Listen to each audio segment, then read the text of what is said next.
समाज का मेरुदंड सशक्त परिवार तंत्र।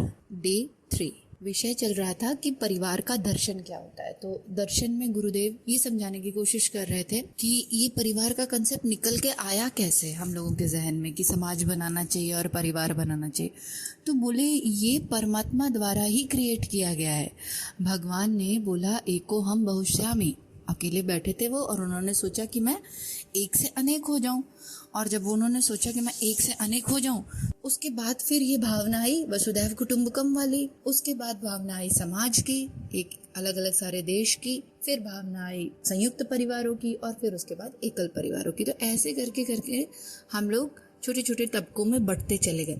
लेकिन इन तबकों में बंटने का कारण ये नहीं था कि हम आइसोलेटेड हो जाए और सिर्फ अपने अपने बारे में सोचना शुरू करें। परिवार बनाया इसलिए गया था जिससे प्रत्येक व्यक्ति का आत्मीयता का विस्तार हो सके और आत्मा की प्रकृति हो सके। विषय चल रहा था कि कैसे वंशावली चलती है, फिर मातृ वंशावली चलती है बहुत जगहों पर। तो 3 पीढ़ी में हम लोग परिवार में कैसे काउंट करते हैं कि कौन कौन से लोग परिवार में, तो 3 पीढ़ी को हम लोग परिवार समझते हैं। इस तरीके से ये बात हो रही थी। और सिर्फ साथ रहना ही परिवार नहीं है, एक दूसरे को समझना, उसका दुख दर्द समझना, आत्मीयता का विस्तार होना, हर उस परिवार में जितने सदस्य सबकी चेतना को एक सामाजिक चेतना के साथ जोड़ना, ये मूल उद्देश्य होता था परिवारों का, भले वो एकल हो, संयुक्त हो, कैसे भी हो। आज उसी क्रम में आगे बढ़ते हैं और गुरुदेव कह रहे हैं कि पहले ये कहा जा चुका है कि आत्म विस्तार ही पारिवारिक प्रक्रिया का प्रारंभ है। इसका प्रथम चरण परिवार है। शरीर के अवयवों की तरह ही परिवार के परिजन ही एक ही परिवार रूपी शरीर के अंग हैं। देखो क्या गुरुदेव बोल रहे हैं कि परिवार बना क्यों था, ये हमें मूल में अगर हम बात याद रखेंगे कि कोई भी काम करने के पीछे इंटेंशन क्या है, मोटिव क्या है, तो काम अच्छे से चलता है। अभी इंटेंशन तो ये था कि परिवार इसलिए बनाया गया था कि हर व्यक्ति का आत्मीयता विस्तार हो सके, हम परिवार के हर सदस्यों को अपना अंग अवयव जाने, है ना, एक दूसरे के लिए तप करें, एक दूसरे के लिए त्याग करें, एक दूसरे की भावनाओं की कदर करें। तो ये तो परिवार का अर्थ हुआ करता था।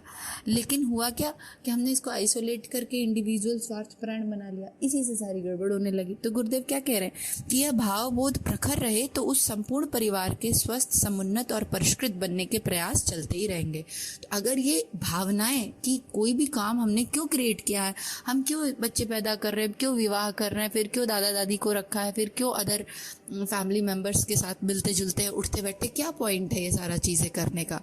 बोलते हैं आत्मीयता विस्तार। मूल में एक ही बात है कि चेतना के स्तर पे ऊंचे उठे, क्या सिर्फ ऊपर से ढेर सारी पार्टी कर ली, ढेर सारा मिल लिए, फिर आज वहाँ खाना हो गया, फिर आज उनके घर हो गया, तो ये पॉइंट नहीं था। परिवार का मतलब ये था कि हम लोग मनुष्य तन में आए हैं, प्रारब्धों के अनुसार, कर्मों के अनुसार सब एक दूसरे के सुख दुख में सही तरीके से काम आ सके और चेतना के जिस भी स्तर पर हैं उससे एक लेवल ऊपर उठ सके। और ये परिवार में ही संभव है। सबसे अच्छी लर्निंग तो परिवार में ही होती है कि कैसे हमें त्याग करना है, कैसे तपस्या करनी है, कैसे एक दूसरे की भावना का ख्याल रखना है। परमार्थ परायण की यह प्रारंभिक स्थिति है और जिसका चरम पर्यवसान वसुधैव कुटुंबकम की दृष्टि में होता है। ये जो हम लोग परमार्थिक एटीट्यूड की बात करते रहते हैं ना कि परमार्थ करना चाहिए, परमार्थ, पर ये शुरू कहाँ से होगा? ये शुरू होता है घर से। अगर घर में हम निस्वार्थ भाव से एक दूसरे की सेवा कर पा रहे, परमार्थ क्या होता है? बिना किसी एक्सपेक्टेशन के, बिना किसी आकांक्षा के, बिना किसी प्रतिफल की चिंता किए हुए एक दूसरे की सेवा करना और एक दूसरे की भावनाओं की कदर करना, यही होता है परमार्थ। कि अभी परमार्थ में यही तो करते हैं हम लोग कि बाहर अगर किसी को भी तकलीफ हो रही है तो उसकी सेवा कर दिया, तो क्या कुछ एक्सपेक्ट करते हैं क्या कि रिटर्न में कुछ होना चाहिए या ऐसा, या नहीं करते क्या सेवा? ऐसा भी नहीं होता परमार्थ का। लेकिन हम लोग लर्निंग कहाँ से लेते हैं? घर से लेते हैं। घर में पहले सीखते हैं कि कैसे सब एक दूसरे का ख्याल रख रहे हैं, अच्छा तुमने खाया कि नहीं, तुमने खाया कि नहीं। फिर अगर कोई बीमार है तो सब ध्यान रख रहे हैं कि अच्छा उसको दवाई मिली कि नहीं, उसका इलाज हुआ कि नहीं, है ना। जीवन है, उतार चढ़ाव है। फिर किसी के खुशी के पल आए तो सब लोग एक साथ कलेक्टिव होके उसको सेलिब्रेट कर रहे हैं। ये सब क्या कर रहे हैं? हमने अपना जो दायरा है वो स्व तक सीमित नहीं रखा कि मैं मतलब बस मेरी बॉडी, मेरा खाना, मेरा सोना, मेरा उठना, बस मेरा हो जाए, बस ऐसा नहीं रखा। हमने मैं का दायरा वास्ट कर दिया है। तो वो जब हम परिवार में उसको फैलाते हैं तभी वही व्यक्ति समाज में भी उसको फैला सकता है। ये जो वसुधैव कुटुंबकम वाली भावना है वो उसी व्यक्ति के हृदय में उठ सकती है जो अपने परिवार में पहले इस चीज की प्रैक्टिस कर चुका हो। आगे गुरुदेव कहते हैं कि इसलिए परिवार निर्माण एक ऐसी प्रक्रिया है जिसके माध्यम से एक और व्यक्तिगत निर्माण की सुव्यवस्था बनती है और दूसरी ओर समाज निर्माण का उद्देश्य भी अनायास ही पूरा हो जाता है। हम लोग जो समाज निर्माण की बात करते हैं ना, वो कोई अलग से थोड़ी होगा। समाज मतलब क्या? समाज कहीं अलग से थोड़ी कोई जगह है कि हाँ अच्छा वहाँ पे है वो समाज। ये जो अपन का परिवार है, यही मिला के तो समाज बनता है। हम लोग कितना डिस्कस करते हैं, आज समाज में ये हो रहा है, आज समाज में ये वाले गलत रूढ़िवादिता चल रही है, ये वाला प्रचलन गलत है, वो गलत है। पर ये हो कहाँ रहा है? ये कहीं अलग से थोड़ी आसमान से बरसा, ये घरों में ही तो हो रहा है, परिवारों के अंदर ही हो रहा है। परिवर्तन अगर लाना है तो किसके अंदर लाना होगा? समाज के अंदर ही लाना पड़ेगा। ये भी बात गुरुदेव ने बताई, जिसके माध्यम से एक तो व्यक्तिगत निर्माण भी होता है और उसके बाद समाज निर्माण भी हो जाता है। जब परिवार को एक ऐसी श्रेष्ठ पाठशाला के रूप में विकसित किया जा सके जहाँ व्यक्ति को सुसंस्कारों की शिक्षा संपदा मिलती रहे, परिवार संस्था व्यक्ति और समाज के दोनों पहियों को सुसंचालित रखने वाली धुरी बनी रहती है। एक इंडिविजुअल व्यक्ति जैसे मैं, और उसके बाद मेरा सबके साथ कनेक्शन, सबके साथ मतलब और जितने भी लोग दिखाई पड़ रहे हैं, चाहे परिवार में चाहे समाज में, ये कैसा होना चाहिए, इसके क्या पैरामीटर्स होने चाहिए, ये सब हम परिवार में सीखते हैं। तो गुरुदेव बोल रहे हैं इसकी बीच की कड़ी है, एक इंडिविजुअल व्यक्ति की और एक समाज के बीच की जो कड़ी है, जो जोड़ती है, वो है परिवार। तो उसको अगर हमने सुसंबद्ध कर लिया, उसको ढंग से उसका मोटिव समझ लिया, उसका रीजनिंग समझ लिया कि फैमिलीज क्यों बनाई भाई, सब अपना पैदा होके अकेले अकेले रहते, किसी को किसी की चिंता ही नहीं रहती, इसलिए बनाई क्यों? क्योंकि हम त्याग बलिदान जो ऋषियों की परंपरा थे उसको सीख सके। परिवार निर्माण मूलतः एक दर्शन है और एक दार्शनिक संकल्प एवं प्रक्रिया है और पद्धति है जिसका लक्ष्य है आत्म विकास, आत्मीयता की परिधि का सतत प्रयास। परिवार निर्माण की समस्त प्रक्रियाओं की यह आधारभूत कसौटी होनी चाहिए कि परिवार के प्रत्येक सदस्य का आत्म विकास हो रहा है या नहीं, और प्रत्येक सदस्य की आत्मीयता की परिधि विस्तृत हो रही है अथवा नहीं। हाँ, ये भी बहुत इम्पोर्टेंट है। हम लोग हमेशा बस यही सोचते हैं कि परिवार मतलब कि अच्छा सबने खाना खा लिया, अच्छा सब लोग स्कूल चले गए, सब लोग ऑफिस चले गए, ऑफिस से घर आ गए, हमने एंजॉय कर लिया, हो गया। नहीं, एट द सेम टाइम हमें ये भी देखना है कि जो मूलभूत गुण होते हैं आत्मा के, है ना, आत्मा के मूलभूत क्या गुण होते हैं? सद्भावना, त्याग, बलिदान। ये सब कहीं बुक में तो सिखाया नहीं जाता, ये तो हृदय से निकलता है ना। तो ये डेवलप हुए क्या? हाँ, कहीं का हमारे जो अंदर के जो कषाय कलमश थे, अभी हम लोग सब ऐसे जीवात्मा ने जाने कहाँ से भटकते हुए आ रहे हैं। हर सोल अलग है, हर सोल के अपने अलग प्रारब्ध हैं, अलग चित्त के संस्कार हैं। तो जब एज ए फैमिली आते हैं तो हमारा सबका ध्यान यही होना चाहिए कि एज ए फैमिली हर सोल अपने जिस भी स्तर पर आई है ना, जिस भी चित्त के संस्कारों के साथ जन्म लिया उसने, उसके बाद वो उसमें डेवलपमेंट हो रहा है या नहीं, उसके वो चित्त के संस्कार जो नहीं इम्पोर्टेंट है, जो नकारात्मक है, वो हट रहे हैं और उसकी जगह पॉजिटिव संस्कार आ रहे हैं या नहीं। ये सबसे महत्वपूर्ण चीज़ है। सिर्फ साथ में रहते हैं और खाना खा लेते हैं और सो जाते हैं और फिर ऑफिस चले जाते हैं, ये नहीं होती है ज़िंदगी। ये तो अभी हम लोगों ने कलयुग में ट्रेंड बना लिया है। हमारे ऋषि मुनि जब रहा करते थे तो उनका ट्रेंड यही रहता था। उस समय में सब लोग ध्यान पूजा पाठ सभी अपने जप तप में लगे रहते थे और दैनिक जीवन के कार्य भी मिलजुल के जल्दी से कर लेते थे। भोजन बनाना, जीविकोपार्जन करना या खेती करना, जो भी करते थे सब मिलजुल के करते थे और उसके बाद सब मिलजुल के उपासना के क्रम में लगते थे। और ऐसा नहीं कि एक व्यक्ति ने उपासना कर ली तो हो गया, सब अपने अपने स्तर पे उपासना, साधना, आराधना का क्रम जारी रखते थे।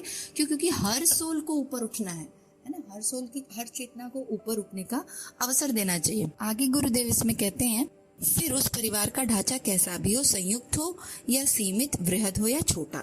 अब इसमें कोई दिक्कत नहीं है। गुरुदेव ने कभी ये नहीं कहा कि तुम में ऐसा संयुक्त परिवार होना चाहिए या वृहद होना चाहिए या छोटे फैमिली होनी चाहिए, स्मॉल फैमिली होनी चाहिए कि मम्मी पापा बेबी बस इतने ही लोग हैं। इससे कोई फ़र्क नहीं पड़ता, आपकी जैसी व्यवस्था हो आप वैसे रहिए, लेकिन उसके पीछे जो इंटेंशन है वो ठीक होना चाहिए कि हाँ हमारी व्यवस्था ऐसी है, लेकिन हम जो मोटिव था ये सारी व्यवस्था बनाने का उस पर चल रहे हो, हमें याद है लक्ष्य पूरा याद है कि हाँ हम परिवार में क्यों हैं, हमने ये व्यवस्था क्यों बनाई है। परिवार व्यवस्था पितृवंशी हो या मातृवंशीय, वहाँ जौनसार बाबर इलाके जैसी बहुपति प्रथा है या मुसलमानों जैसी बहुपत्नी प्रथा। यह प्रश्न जितना महत्वपूर्ण है उससे अधिक महत्वपूर्ण है कि उस प्रथा के पीछे कार्यरत प्रवृत्तियां और उसके प्राप्त होने वाले परिणाम को। पहले उस टाइम पे भी ऐसा होता था ना, जो राजा वगैरह होते थे, बाबर वगैरह आए थे तो बहुत शादियां कर लेते थे। तो लेकिन उसके पीछे लॉजिक क्या था, रीजनिंग क्या था? कई बार क्या होता था, राजा महाराजा इसलिए भी बहुत ढेर सारी शादियां करते थे कि जब युद्ध वगैरह होता था तो बहुत सी महिलाओं के पति जो है युद्ध में उन लोगों का जाने चली जाती थी या कुछ भी हो जाता था तो वो सब अबला हो जाती थी। उस समय इतनी फैसिलिटीज नहीं थी तो उन लोगों की बहुत दुर्दशा होती थी। तो आउट ऑफ कंपैशन वो लोग बहुपत्नी प्रथा रखते थे। बहुपत्नी प्रथा का अर्थ सिर्फ ये था कि उनको भी सर्वाइवल के लिए एक प्लेस मिल जाएगा, एक परिवार मिल जाएगा और सब साथ मिलजुल के रहेंगे, ये रीजन हुआ करता था। अपनी उनकी कोई पर्सनल कामना वासना नहीं रहती थी बहुपत्नी रखने में। बहुपत्नी रखने के पीछे उनका जो मोटिव और इंटेंशन रहता था कि ये जो इतने लोग बेघर हो गए हैं और अब इनका कोई करता धरता नहीं है, अब ये कहाँ जाएंगे, आउट ऑफ कंपैशन, आप करुणा दया, इसके चलते वो लोग ऐसा करते थे कि हाँ हम सब एज अ फैमिली एक साथ रह लेंगे जैसे सब रह रहे हैं। ये रीजन और लॉजिक रहता था। लेकिन उसको सब हम लोगों ने क्या कर दिया, विकृत कर दिया, धीरे धीरे उसको अपनी पर्सनल कामनाओं वासनाओं से जोड़ना शुरू कर दिया, इसीलिए ऐसा रूप होने लगा। अतः यह भली भांति समझा जाना चाहिए कि परिवार निर्माण में सर्वोपरि महत्व परिवार भावना के दर्शन का है और इस दर्शन की केंद्रीय वृत्ति, इसकी आधार भूमि है आत्म विकास और आत्म विस्तार। तो परिवार का मूल में दर्शन क्या है? आत्म विकास और आत्म विस्तार।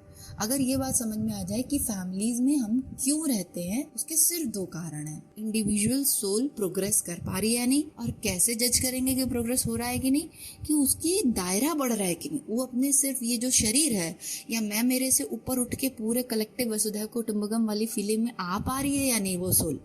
और इसी की सतत अभ्यास करना ही परिवार है। एक दिन में नहीं होगा, ऐसा नहीं कि बचपन से एकदम, लेकिन इसी की ट्रेनिंग देने के लिए जो ट्रेनिंग सेंटर है वो परिवार है। तो अगर हम ये मूल में उसकी फिलॉसफी समझ जाएं कि अच्छा फैमिली इसलिए होती है, तो अपने आप ही समाज ठीक हो जाए, अपने आप ही सारे लोग ठीक हो जाएं और कोई किसी पे फिर प्रश्न चिन्ह ना खड़ा करे कि ऐसे नहीं हुआ वैसे नहीं हुआ। क्यों? क्योंकि आजकल परिवार की व्यवस्था और परिभाषा ही बदल गई है। फैमिली मतलब इंडिविजुअल अपना अपना करना, तो ऐसा तो नहीं होता था। तो इसी भाव के साथ आज का यहाँ समाप्त करते हैं। तो गुरुदेव मूल रूप से आज क्या बताया उन्होंने कि दो बातें हम लोगों को समझ आई, आत्म विकास और आत्म विस्तार। ये दोनों काम अगर चेतना के स्तर पर किसी भी परिवार में हो रहे हैं, इसका मतलब कि हमने परिवार के दर्शन को सही सही समझ लिया। तो इसी भाव के साथ माँ गायत्री से प्रार्थना करेंगे कि आज जो हमने पढ़ा वो सब आत्मसात हो और जीवन में उतरे, सिर्फ पढ़ के निकल ना जाए। जय गुरुदेव, सभी को प्रणाम। हमारे YouTube चैनल को सब्सक्राइब करें और बेल आइकन को दबाकर ऑल पर क्लिक करें ताकि नोटिफिकेशंस आपको मिलती रहें।